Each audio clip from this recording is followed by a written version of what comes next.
Assalamualaikum warahmatullahi wabarakatuh. Apa kabar Bunda cantik, sehat dan bahagia selalu dan senantiasa dilimpahkan rezeki yang berlipat ganda. Amin. Junanto pacarku adalah orang pertama yang menanggapi unggahanku. Yeni, kamu gila. Aku hanya menikah dengannya. Haruskah kamu membesar-besarkan masalahnya? Kamu pikir kalau postingan ini bisa buat aku cemburu? Memang lucu sekali kamu. Jangan cari masalah, apalagi cari masalah dengan Ratna. Tak lama kemudian Ratna, adik angkatku juga ikut meninggalkan komentar. Kak Jun hanya mau anak kami lahir secara sah. Aku gak akan merebut dia darimu. Kalau nanti kalian menikah, anakku juga bisa memanggil kamu ibu. Bahkan ibuku juga memarahiku.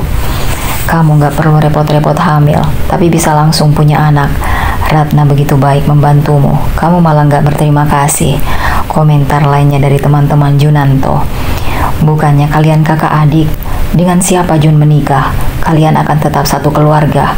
Kalau nggak mau rebutan gampang sekali. Kasih Ratna hari Senin, Rabu, Jumat, dan kamu ambil Selasa, Kamis, Sabtu saja.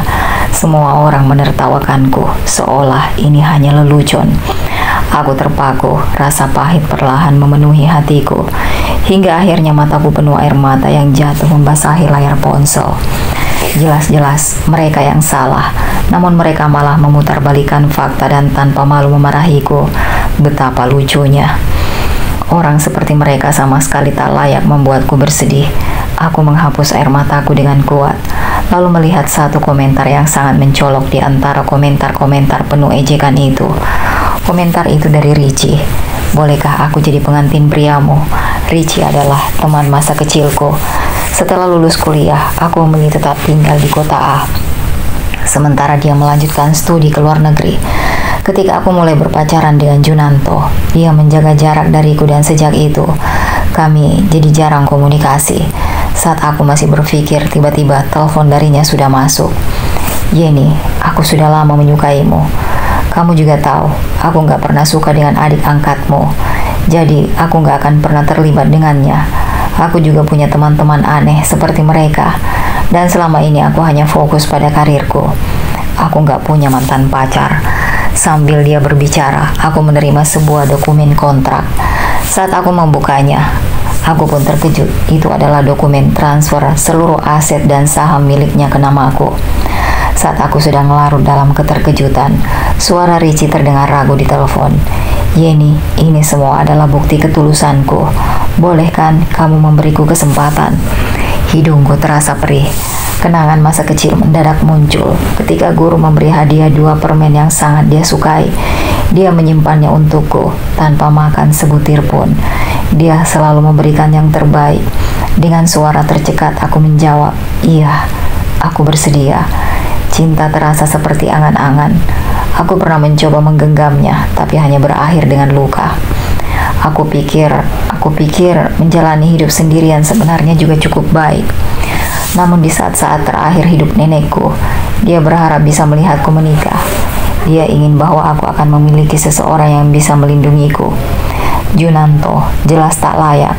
Namun kalau mempelai prianya adalah Ricci, aku yakin nenekku akan tenang. Suara Ricci terdengar penuh kegembiraan. Kalau begitu, aku akan menyelesaikan pekerjaanku.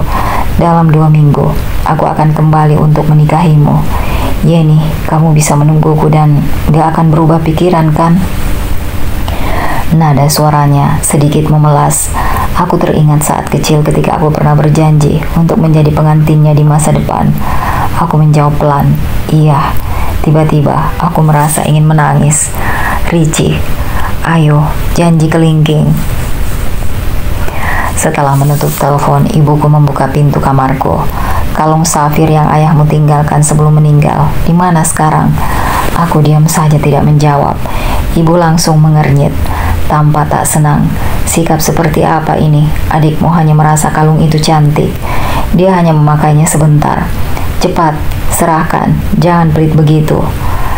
Adik angkatku, Ratna, merangkul lengan ibu dengan ekspresi kecewa. Dia berkata, gak apa-apa kalau kakak gak mau. Aku gak akan memaksa. Dia berani gak menganggapmu adik. Kalung itu milik suamiku yang juga ayahmu. Hari ini kalung itu akan menjadi milikmu. Ibu merangkul Ratna. sambil menatapku dengan tatapan tajam. Kalau kamu gak menyerahkannya, jangan salahkan aku.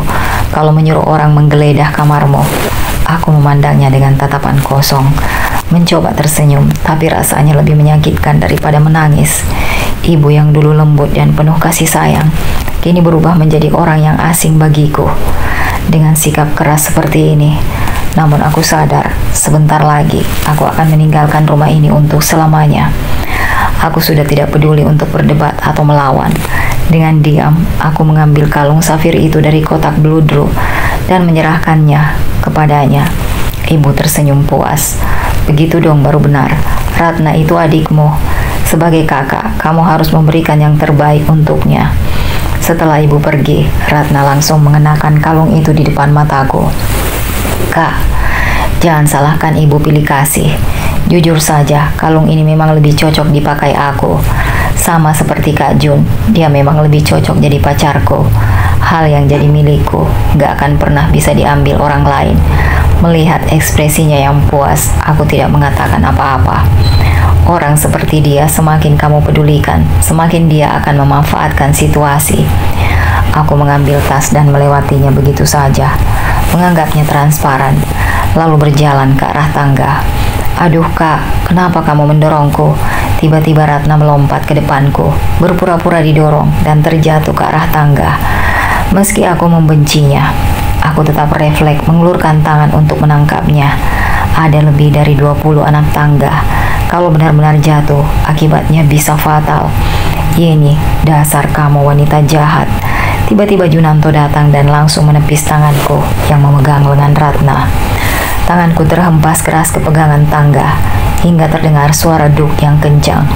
Rasa sakit yang menyengat langsung membuatku keringat dingin. Kak Jun, untung kamu datang tepat waktu. Kalau enggak, aku... Ratna tersembunyi di pelukan Junanto sambil menangis dengan wajah ketakutan. Gak apa-apa, jangan takut. Ada aku di sini, ujar Junanto sambil mengelus kepala Ratna dengan lembut dan melanjutkan. Aku gak akan biarkan siapapun menyakitimu.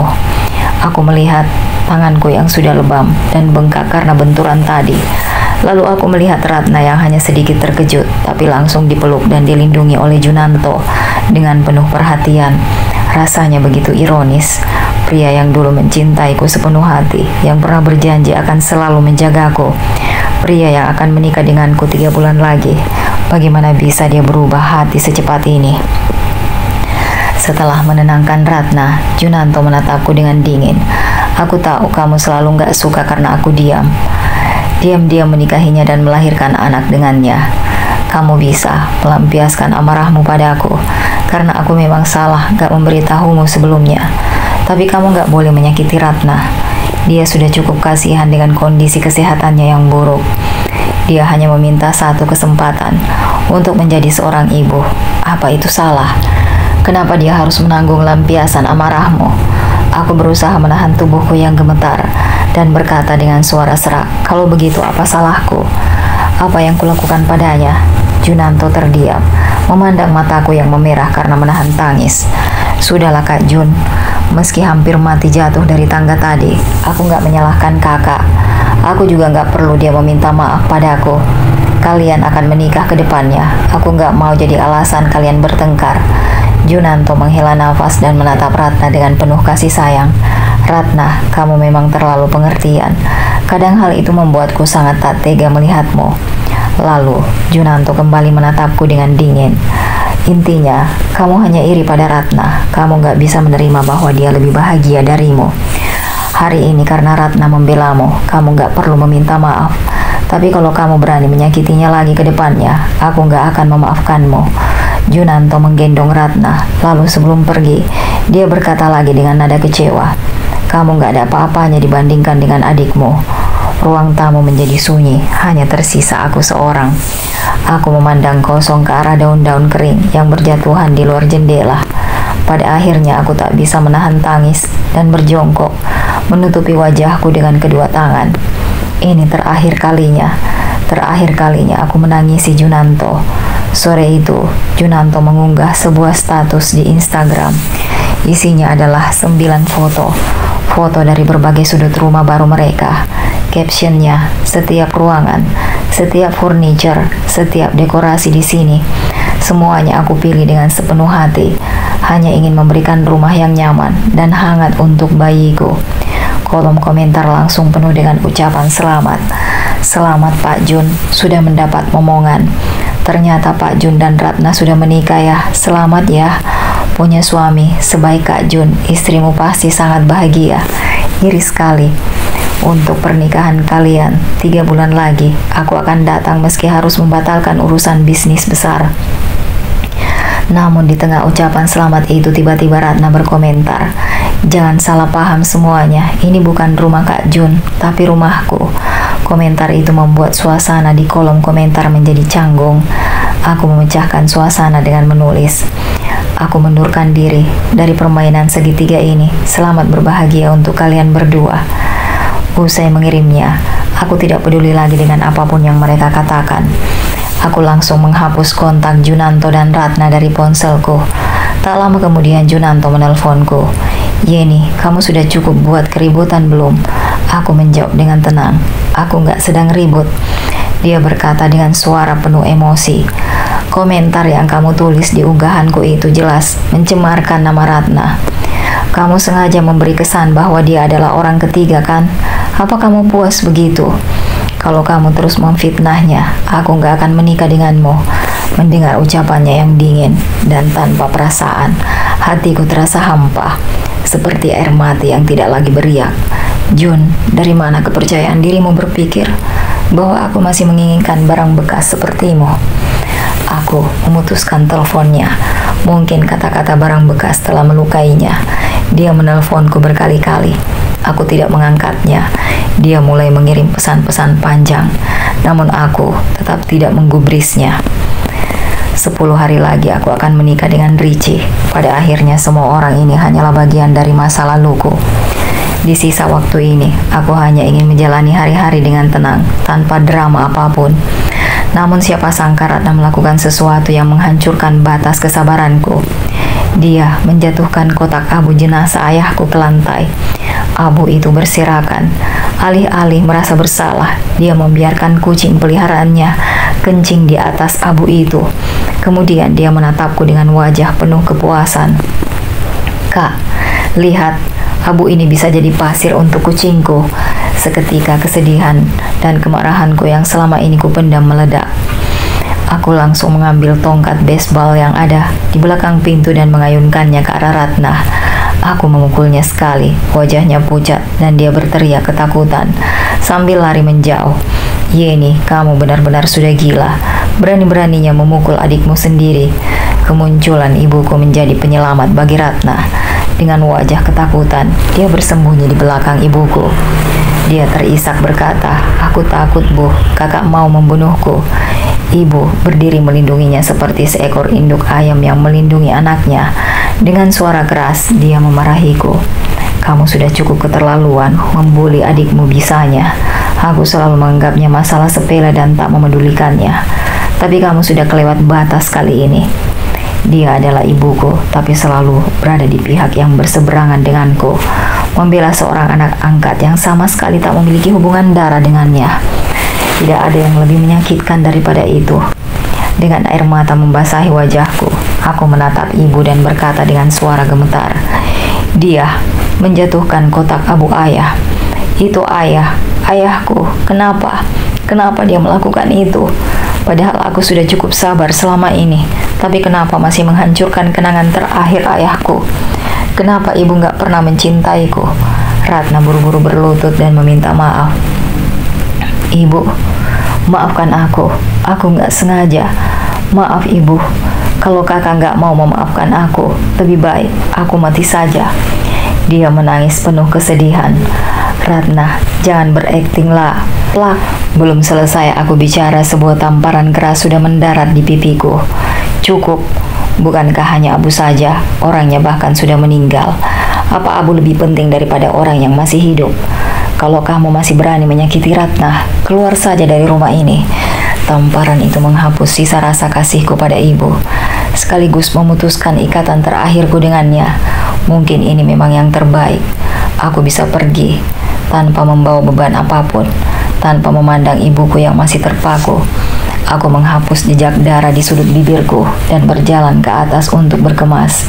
Jika ibu merasa keberadaanku hanya mengganggu, lagi pula Ratna juga sudah merebut kamarku. Lebih baik aku pergi saja daripada tinggal di rumah yang tidak lagi menjadi rumahku. Aku hanya membawa beberapa helai pakaian. Barang-barang lain termasuk hadiah-hadiah mahal dari ibu dan Junanto. Aku tinggalkan begitu saja. Foto-foto lama yang pernah kamu potret bersama, aku tak membawanya, melainkan membakarnya habis. Aku bukan tipe orang yang suka menggantungkan diri pada masa lalu. Kalau aku pergi, aku ingin pergi tanpa meninggalkan apapun. Saat aku menyeret koperku turun ke lantai bawah, ibu sedang mengobati luka di tangan Ratna. Dia melirik dingin ke arahku.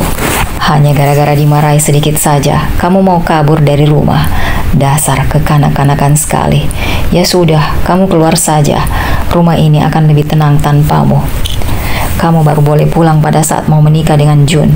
Aku tidak menjawab, hanya memandangnya untuk terakhir kali.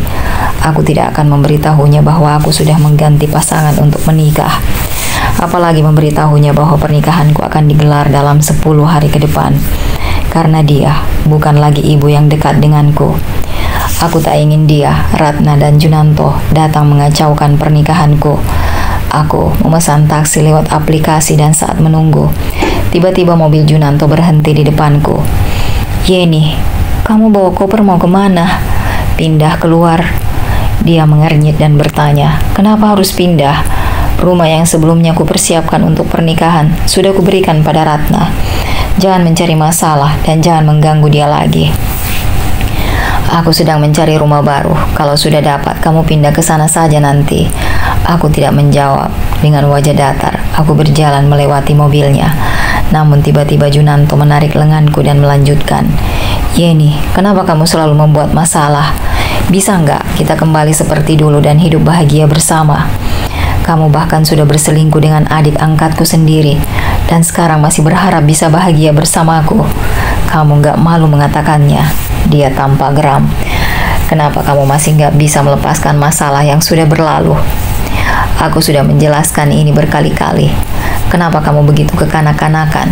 Kenapa nggak bisa sedikit lebih dewasa seperti Ratna? Melihatnya menyalahkanku atas segalanya. Dengan wajah penuh keyakinan bahwa dia benar, aku benar-benar sangat muak. Aku baru menyadari betapa munafiknya dirinya. Kalau begitu, kenapa kamu gak menikah saja dengan Ratna? Junanto tak percaya dengan ucapanku. Semua orang tahu aku mencintainya, bahkan dia sendiri pun tahu jelas. Semua orang berpikir aku akan melepaskan Junanto selamanya. Lebih tidak percaya bahwa aku akan memilih untuk pergi, terutama di saat pernikahan yang sudah begitu dekat. Termasuk dia sendiri. Jadi dia berkata dengan acuh tak acuh. Ya sudah, ini yang kamu mau, tapi jangan menyesal nanti dan kembali menangis memohon padaku. Kak Jun, kamu datang menjengukku? Tanya Ratna yang muncul dari dalam rumah, memotong pembicaraan kami. Ibumu bilang kamu terkejut hari ini. Apa yang terjadi? Ratna pura-pura ketakutan, melirikku sekilas, lalu merapat ke pelukan Junanto. Kakak gila hari ini, dia mengejarku dengan tongkat baseball. Junanto mengerutkan dahi. Ketika dia hendak memarahiku, Ratna buru-buru menarik lengan bajunya. Kak Jun, jangan marahi kakak. Aku sudah memaafkannya. Lagi pula ini salahku. Kalau saja ibu nggak mengadopsiku, aku nggak akan menjadi gangguan baginya. Bagaimana mungkin ini salahmu? Ini karena dia terlalu kekanak-kanakan, nggak bisa menerima orang lain. Ini semua salahnya. Junanto meletakkan tangannya di bahu Ratna dengan sikap penuh kasih.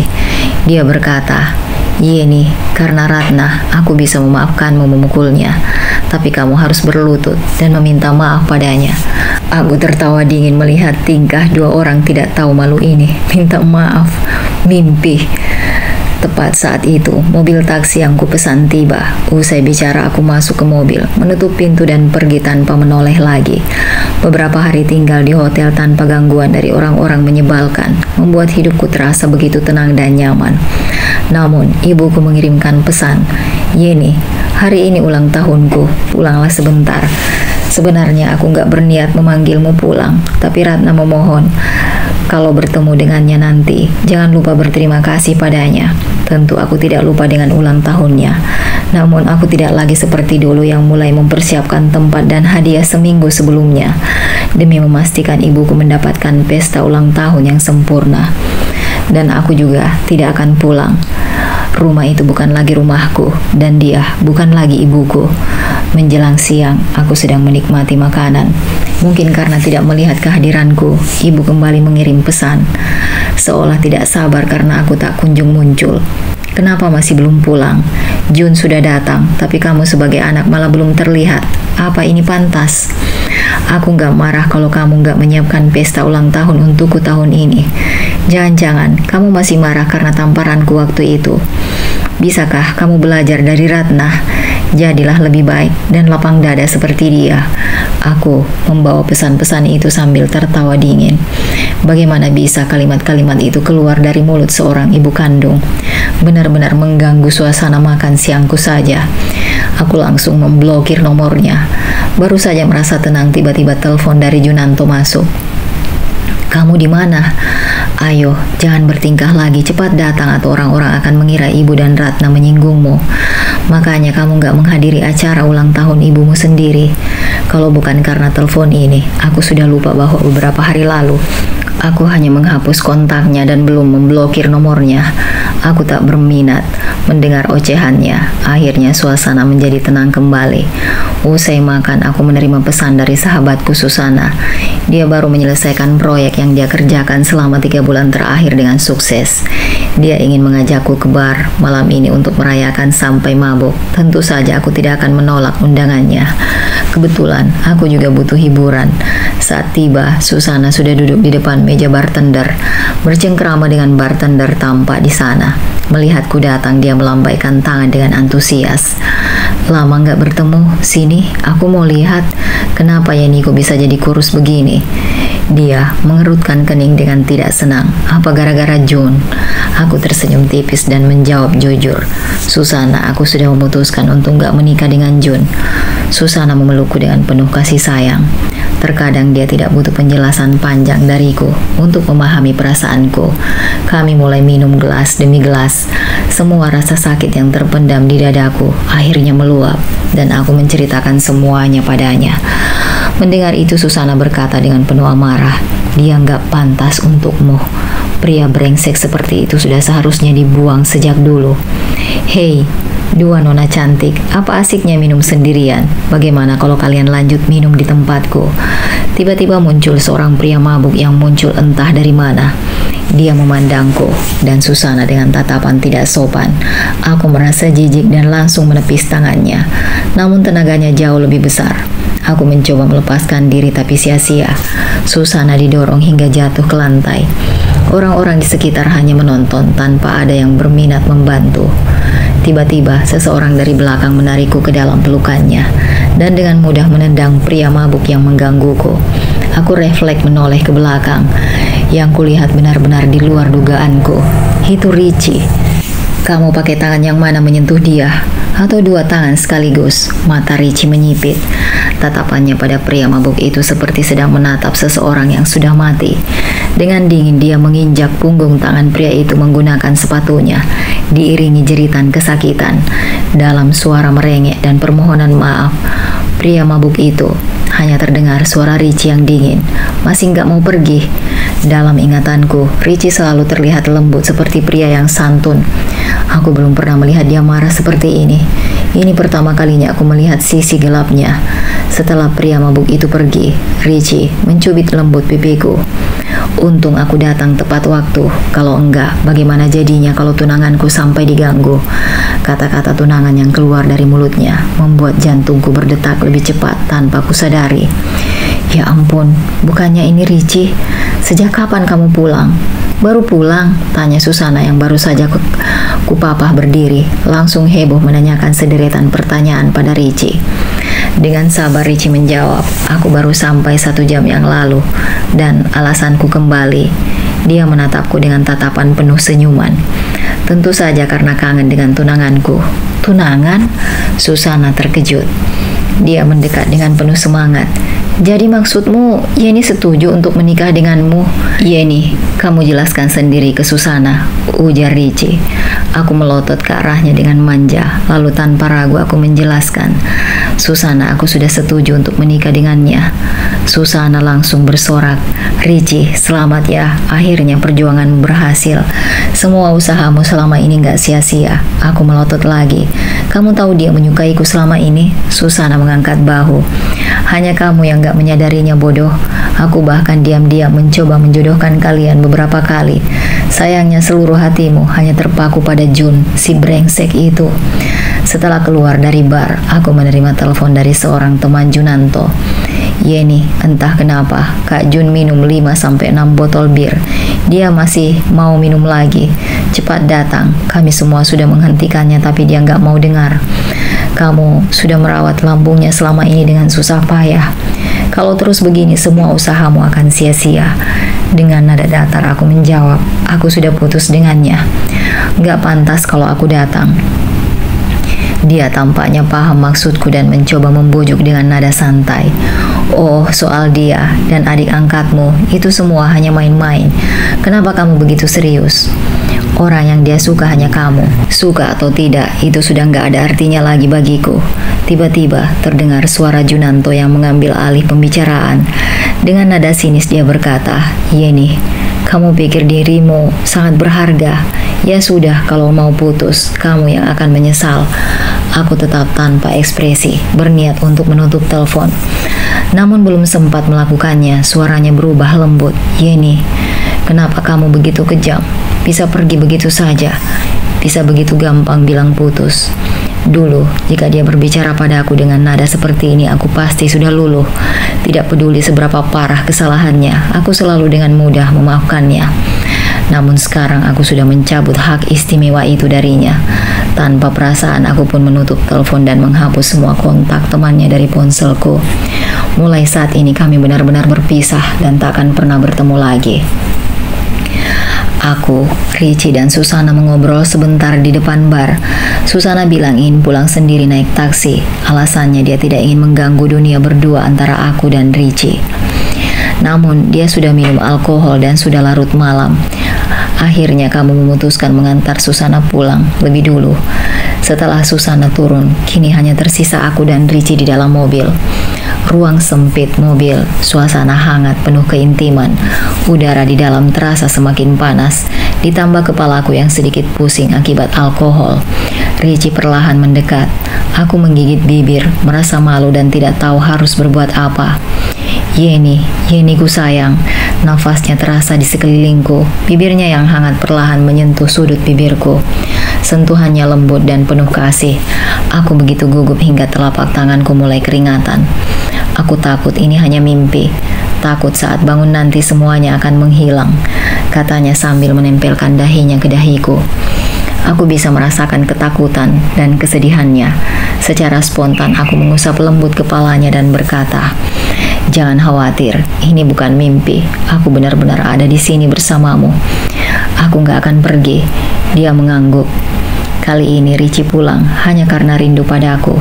Dia tidak bisa menahan diri dan ingin bertemu denganku.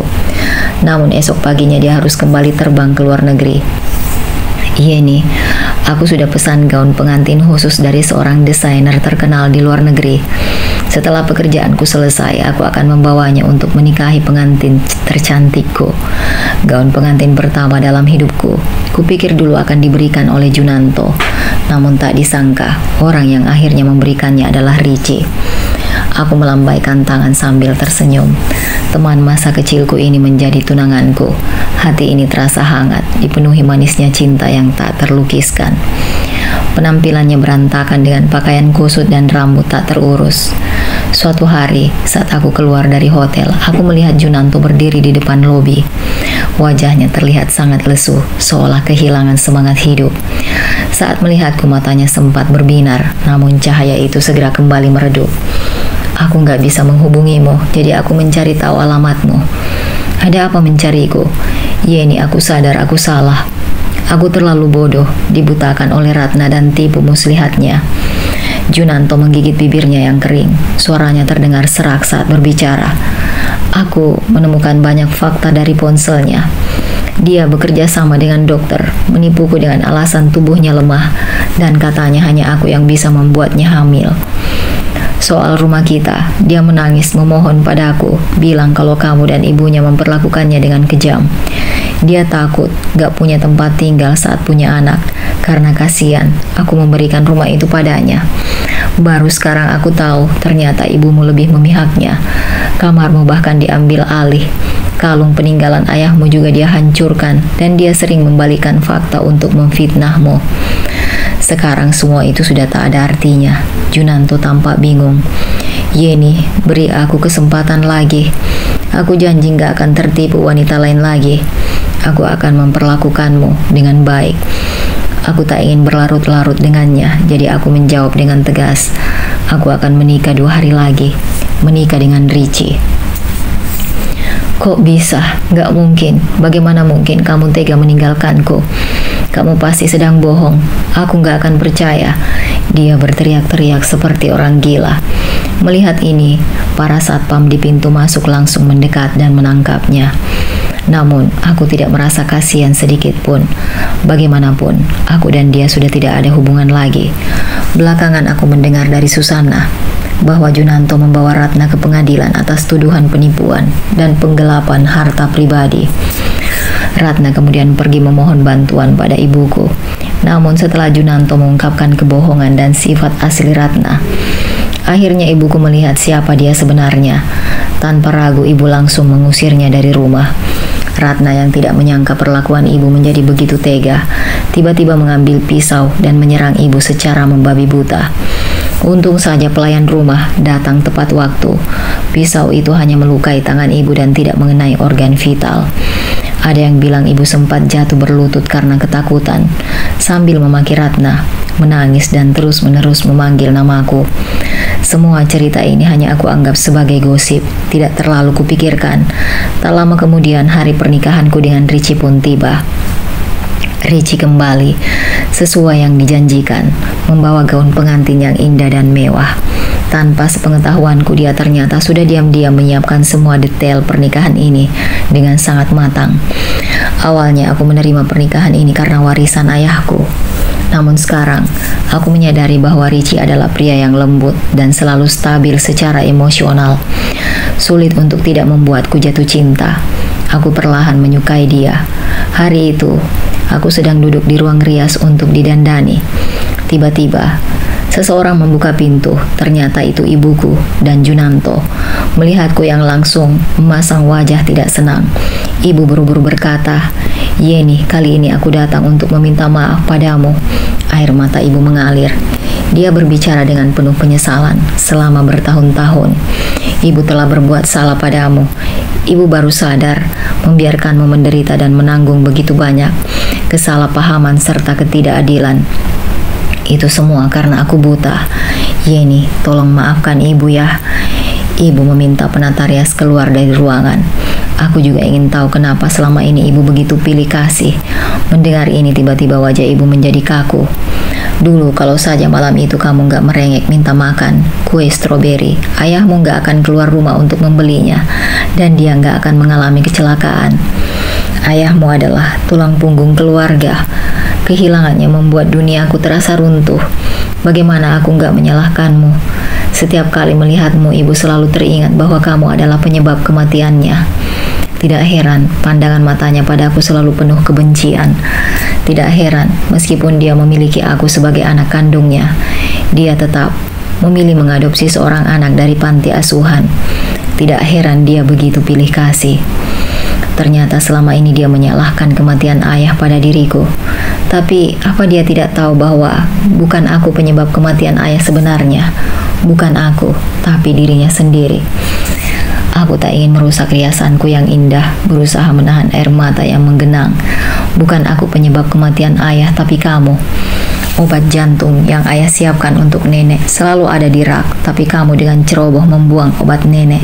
Kamu bilang akan membelikan yang baru sepulang kerja, tapi malah pergi berjudi. Malam itu kebetulan nenek terkena serangan jantung. Dia mencoba menelponmu, kamu malah gak bisa dihubungi. Akhirnya ayah pergi ke apotik terdekat untuk membeli obat. Tapi di perjalanan dia ditabrak oleh mobil yang kehilangan kendali. Ibu menatapku dengan tidak percaya. Kamu bohong. Mana mungkin ini salahku. Kamu yang menyebabkan kematian ayahmu. Aku menurunkan nada suaraku menjadi dingin. Sampai kapan kamu mau membohongi dirimu sendiri? Apa kamu pikir kenapa nenek gak mau membuka pintu untukmu selama ini? Karena sifat pengecutmu, gak pernah berani bertanggung jawab. Setiap ada masalah, kamu selalu melarikan diri dan menyalahkan orang lain. Tapi aku gak pernah menyangka kamu akan mengarang cerita dan melemparkan kesalahanmu sendiri padaku. Bahkan karena itu kamu membenciku. Ibu, aku ini anak kandungmu kan? Wajah ibu langsung berubah pucat. Tiba-tiba dia jatuh terduduk ke lantai dan menangis keras. Maafkan ibu, semua ini salahku. Ayo, kembalilah dengan kami. Aku sudah siapkan gaun pengantin dan rumah baru kita. Kalau kamu mau ikut pulang denganku, kita bisa langsung menikah. Diam kamu, berani-beraninya kamu mencoba membuat keributan di pernikahanku. Kepercayaan dari mana? Richie muncul tepat waktu. Di depan Junanto, dia langsung memelukku dengan mesra. Seperti saat Junanto memeluk wanita lain di depanku. Melihat wajahnya yang kini tampak sangat canggung, aku merasa itu sangat lucu. Suamiku, aku gak mau orang-orang gak penting menghadiri pernikahan kami. Richie yang selalu memanjakanku hanya tersenyum dan mengusap hidungku. Aku akan menuruti semua kemauanmu. Dia memanggil para pengawal dan tanpa ragu menyeret Junanto dan ibuku keluar dari lokasi, lalu membuang mereka di pinggir jalan. Dalam hidup, akan selalu ada orang-orang seperti asap, memudar begitu saja tanpa meninggalkan jejak dalam hati. Dan ada orang-orang yang akan tetap tinggal di hati dan kehidupanku, menemani sepanjang hidupku. Aku merapikan riasanku yang paling indah, mengenakan gaun pengantin yang paling megah, sambil memegang buket bunga tercantik. Langkah demi langkah aku berjalan, mendekati suamiku yang paling tampan. Keteguhan Richie yang biasanya selalu dia tunjukkan sedikit runtuh di hari bahagianya ini. Dia seperti remaja yang penuh emosi, matanya memerah saat melihatku mendekat. Yeni, bisa menikahimu adalah keberuntungan terbesar dalam hidupku. Dengan dipandu oleh pembawa acara, Richie berlutut dengan satu kaki, menatapku dengan tatapan penuh cinta, seolah-olah aku adalah seluruh dunianya. Dengan lembut dia menyematkan cincin di jariku. Aku mencintaimu, istriku tercinta. Hanya kamu seorang dan aku cinta selamanya sepanjang hidup ini. Aku ikut tersentuh, mataku pun tak kuasa menahan haru. Aku mendekatkan wajahku ke telinganya dan berbisik, Richie, apa aku pernah memberitahumu? Aku sudah jatuh cinta padamu. Mulai sekarang, aku akan mencintaimu lebih dan lebih lagi seperti kamu mencintaiku. Matanya melebar penuh dengan kejutan dan kebahagiaan.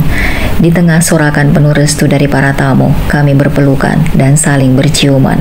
Lalu tibalah sesi lempar buket bunga. Yeni, lempar ke aku, lempar ke aku. Susana melompat-lompat penuh semangat di tengah kerumunan. Wajahnya berseri-seri. Aku dan Richie berpandangan sambil tersenyum. Lalu aku melempar buket itu ke arah Susana. Susana berhasil menangkap buket itu dengan sempurna. Dia melompat kegirangan dan memamerkannya ke orang-orang di sekitarnya. Hari ini adalah hari pernikahan yang romantis dan membahagiakan dalam hidupku. Tidak ada orang-orang yang membuat hati kesal. Hanya ada orang-orang yang aku cintai dan mencintaiku. Kami tertawa bersama, bersenang-senang bersama. Kemudian dengan bantuan pengacara, aku berhasil mewarisi seluruh warisan peninggalan ayahku. Kudengar Ratna menjalani kehidupan penjara yang sangat buruk, seolah-olah ada seseorang yang sengaja mengaturnya. Ibuku mengakui bahwa dirinya secara tidak langsung adalah penyebab kematian ayah. Juga mengakui kesalahannya selama ini mengabaikan anak kandungnya sendiri. Dalam penyesalan yang mendalam, dia meninggalkan kehidupan mewahnya dan pergi ke biara untuk menebus dosa-dosanya.